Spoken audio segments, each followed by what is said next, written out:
welcome to a little bit of Calm and Crazy. My name is Jennifer. In today's video, I am sharing a couple of farmhouse projects and my tips and tricks as I go along. At the end, I am sharing the cutest little garden house made from all reclaimed and recycled material. Let's get into it. This is an old church pew. I love this. This is at my aunt's house. She got this years ago and then had it sitting outside under an awning next to an above ground swimming pool, which she no longer has. And so now it's just needing some serious love because it has sat in a garage for years. I was helping her clean out her garage and we wanted to paint it, bring some life into it, and put it on her front porch. So the paint that I'm using here is an exterior latex paint, and I'm painting it in antique white. We did not want a really stark white, but we definitely wanted to make this look clean and bright.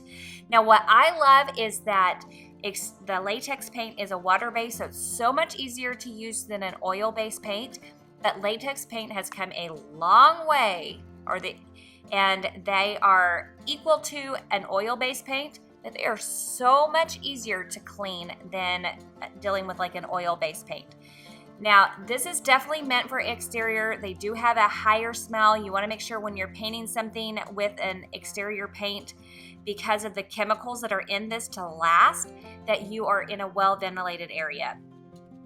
Now, before I painted this, I did make sure that I chipped off any of those like really big chips because this has been outside, paint was chipping. And then I did go in with an electric sander, or you can even just hand sand it if you want to, and get off any of the loose areas to make sure that there's still no more paint peeling up. After that, I did wipe it down to make sure it was clean of any debris or dirt, anything like that. So I wanted to make sure that it was a completely clean piece before I did go in and paint it. Now, for that first paint job, I'm just trying to make sure that I have it completely covered. And I'll be honest, the very first coat of paint always looks a little bit sketchy to me. You can still see the blue coming through. You can see your paint strokes. You kind of second guess yourself after that first coat. Just know that it's okay. You still need to go in with a second and sometimes a third coat. Now you'll see as I'm going in with my second coat, I go ahead and I get the paint on as quickly as I can. But then I go in with really long brush strokes all the way across the back or whatever surface of this bench that I'm using. And I take the long stroke as far as I can take it so that I am eliminating as many of those brush strokes as possible, trying to make this super smooth in hopes that I only will need to do 2 coats of this. And in the end, I actually only did need to do 2 coats on this particular piece. This paint does really cover well. It is a really thick paint, and so it did a beautiful job. Now, I did make sure that I painted the entire bench, the front, the back, underneath it, everywhere, because the exterior paint is actually protecting the bench as well, because this is going to be outside on a covered front porch. Now, I am not using any form of a sealant because the exterior paint will be the protection that this bench needs under that front porch. I absolutely love this bench. I love that it has been repurposed a couple times already and it still has so much life in it. I think it looks so beautiful on her front porch. Honestly, I wouldn't mind it on mine. It's just a beautiful piece. Is something that my aunt has had in her garage for a few years now. She purchased it a little bit ago and just kind of stuck it in there. She wants to put it in her bathroom, but it doesn't match. And so we decided to go ahead and just paint the entire thing in antique white. We're using an exterior latex paint. Normally I would say never put that in your house. Actually can cause headaches for a lot of people. But because this is such a small piece, we went ahead and that is what we are using. It will make it super easy to wipe off, keep clean, especially in the humidity of the bathroom. But honestly, it is not necessary to use that. I just wanted to be upfront with what I am using because I used it on a previous piece. It's paint that we had. I would never do this like on an interior wall or anything larger. Before I can even start painting it though, I did need to sand a few of the areas to make sure that they were nice and smooth. And then I also, as you can tell, needed to clean it up in a few areas. Her area has so many dirt daubers, and a few of them decided that this would be a perfect nesting place, so I definitely had to clean that up as well. To be completely honest, I really do love the two-tone colors of the beadboard and the shelving, but it does make it so that you're kind of limited to the colors that you have around it. So for where she's putting this, this is going above the toilet in her bathroom.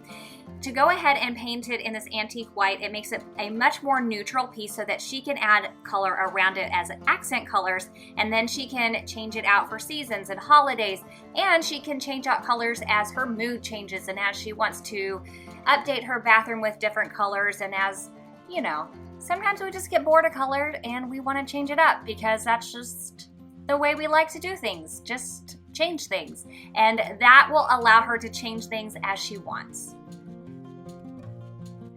So this is one of those few pieces that I actually did not paint the backing on it. It was already in a natural wood backing, and I felt like that was just fine since it would be up against the wall once it was hung. So I left that alone, but I did make sure that I painted everything else all in this antique white, and it did go in. I did go in with 2 coats all over it, and actually in some areas it did take 3 coats. I don't know why it is that I'm amazed with what paint can do, but I'm always amazed that it can just bring such life to a piece, and in this case it just made it look so bright, clean, and fresh, and it was perfect to add to my aunt's guest bathroom. I absolutely love this. Now with this little wooden sign that we put here, she has a silhouette, and so this is from the Silhouette store. I have a CRICUT, and so I wanted to make sure that I created something for those of you that had a CRICUT as well. So I will have a link to this one that I created using a CRICUT if you wanted to create a sign for yourself. I know not everyone has an electric die cut machine. I love mine, and if you could have the money to get one, I think they're a great investment. But this is a free printable that you could also do something with as well. And then I found another free printable as well that has several different ones that say soap on it. I thought that was really cute. You could also use stickers or rub-ons. So just let your imagination have some fun. This is my aunt's garden house, and if you follow me on Instagram, you would have seen that I showed this to you a year ago. If you're not following me, come and say hi. But to tell you a little bit more about her garden house, which I love, the wood is actually from her old pulled deck. They used the underside of the deck in order to do all of the wood that you see here that built this little garden house. And the metal that you see actually came from the roof of a very old barn. I'm talking like 100-year-old barn. Is that not incredible? And look at those old windows. Now, if you look inside of those old windows, so you see those tiny old tools that are propping it open, I am telling you, they recycle and reuse so many things around their property. They live out on some land in the country, and even their little raised beds are, again, that same wood from their deck and the same corrugated metal from that barn. It is absolutely stunning. It's beautiful, and it's using what you have. I love being out there. I love this little garden house. It brings me so much joy to see it, and I have learned so much from my aunt. No matter if you have a large or small outdoor space, I feel like your outdoor space is just as important as your indoor space.